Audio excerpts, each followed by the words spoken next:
Unmasking loneliness, understanding its roots, and finding connection. Ever feel like you're the only one not in on the joke, like everyone else has a secret code you missed? That's loneliness. It's a feeling we all experience, but for some, it's a constant battle. Let's dive into why loneliness hits so hard, and more importantly, how to break free. Loneliness isn't just about being physically alone. You can be surrounded by people and still feel completely isolated. It's that gnawing feeling of not being understood, of not truly connecting with others on a deeper level. It's the sense that you're invisible, that your thoughts and feelings don't matter. This feeling of disconnection can be incredibly painful and isolating.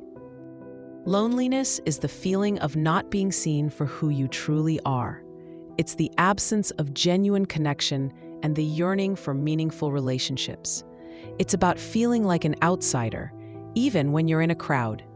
This feeling can stem from various sources, including social isolation, lack of emotional support, or a mismatch between your desired and actual social connections. Many psychologists believe that chronic loneliness often stems from childhood experiences. It's like an old wound that never fully healed. A lack of love, attention, or emotional support in our early years can create a void that we carry with us into adulthood. It's not just about being physically alone as a kid. It's about not having your emotional needs met. Emotional nourishment means feeling seen, heard, and accepted for who you are. It means having your emotions validated and your needs taken seriously. When these things are missing, it can create a deep sense of insecurity and unworthiness. This can lead to a lifelong struggle with loneliness and difficulty forming meaningful connections. Imagine a child constantly seeking their parents' attention but being met with distraction or indifference, or a child crying and being scolded instead of comforted. These experiences teach the child to suppress their emotions, to distrust others, and to withdraw into themselves. These early experiences can have a lasting impact on our ability to form healthy relationships. These childhood experiences don't just disappear as we grow up. They become ingrained in our subconscious and influence our behavior and relationships. They can manifest as difficulty trusting others, fear of rejection, and a constant feeling of not belonging. These wounds can sabotage our attempts to connect with others and perpetuate the cycle of loneliness. These experiences shape our beliefs about ourselves and the world around us. They can lead to negative self-talk, such as "I'm not good enough" or "no one will ever love me." These beliefs can make it difficult to put ourselves out there and form meaningful connections. It's important to recognize these patterns and work towards healing these old wounds. Attachment theory, developed by John Bowlby and Mary Ainsworth, provides valuable insights into how our early relationships shape our adult relationships. Children who receive consistent, loving, and responsive care develop a secure attachment style. They grow up believing they are lovable and capable of forming healthy relationships.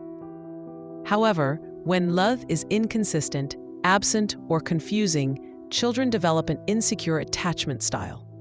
This can manifest in various ways, such as avoidant attachment, avoiding intimacy, anxious attachment, clingy and fearful of abandonment, or disorganized attachment, a mix of both. All insecure attachment styles share a common thread: a deep inner loneliness. As adults, we often repeat these attachment patterns in our relationships. We may attract partners who confirm our fears or isolate ourselves to avoid being hurt. This can perpetuate the cycle of loneliness and make it difficult to form healthy, fulfilling relationships. Understanding our attachment style is the first step towards breaking free from these patterns. School is often the first social environment outside of the family where we learn how to interact with others. It's a place where we can form friendships, learn social skills, and develop a sense of belonging.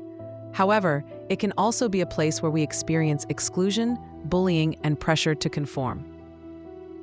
The pressure to fit in, the fear of judgment, and constant comparisons can all contribute to a child's sense of isolation. If a child is shy, sensitive, or simply different, they may be overlooked or bullied. Without adequate support from adults, They may learn that it's safer to stay hidden and not express their true selves. These experiences can have a lasting impact on a child's self-esteem and social skills. They may develop a fear of social situations and avoid interacting with others. It's crucial for schools to create a supportive and inclusive environment where all students feel valued and accepted. Family dynamics play a significant role in shaping our emotional well-being. Parents who are emotionally unavailable or overwhelmed by their own problems may unknowingly teach their children that their emotions don't matter. This can lead to a child feeling invisible and alone, even within their own family. More painful experiences, such as abandonment, divorce, or loss, can create huge emotional gaps in a child's life. These gaps often take the shape of loneliness, as the child struggles to cope with the pain and loss without adequate support. It's important for families to address these issues openly and provide children with the emotional support they need. These experiences can lead to a child feeling like they are a burden to their family. They may learn to suppress their emotions and try to handle everything on their own. This can create a deep sense of isolation and make it difficult to ask for help when they need it. Modern society, with its emphasis on independence, self-sufficiency, and image, can exacerbate feelings of loneliness. We live in a culture that often forgets that we are fundamentally social beings. We need connection, authentic closeness, and a sense of belonging to thrive. Social media, while seemingly offering connection, can often make loneliness worse. It presents a curated version of reality, showcasing only the highlights of others' lives. This can fuel insecurity, comparison, and alienation, especially for those with childhood wounds. It's important to be mindful of how social media affects our mental health and to prioritize real-life connections. The constant bombardment of images and information can be overwhelming and isolating. It can create a sense of disconnect from ourselves and the world around us. It's important to take breaks from technology and engage in activities that promote mindfulness and connection. As we grow up, we may achieve external success, such as getting a good job, buying a home, or even starting a family. However, inside, the emptiness may remain. That voice that says, "You're not enough, you're unlovable," or "better to stay alone than risk being hurt," can continue to haunt us. It's important to recognize these signs of loneliness and to understand that they are not a reflection of our worth. They are simply signals that we need to address our emotional needs and work towards healing our past wounds. Loneliness is not a life sentence. It's a symptom that can be treated. These feelings of emptiness can manifest in various ways, such as depression, anxiety, or substance abuse. It's important to seek professional help if you are struggling to cope with these feelings. There are many resources available to help you heal and build a more fulfilling life. Healing the wound of loneliness takes time, awareness, patience, and support. It means learning to recognize your emotional needs, to ask for help when you need it, and to build new kinds of relationships based on trust and mutual respect.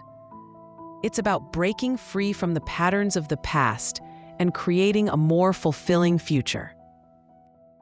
Psychotherapy can be a powerful tool in this process. It provides a safe space to explore your story, name the pain, and practice new ways of relating to others.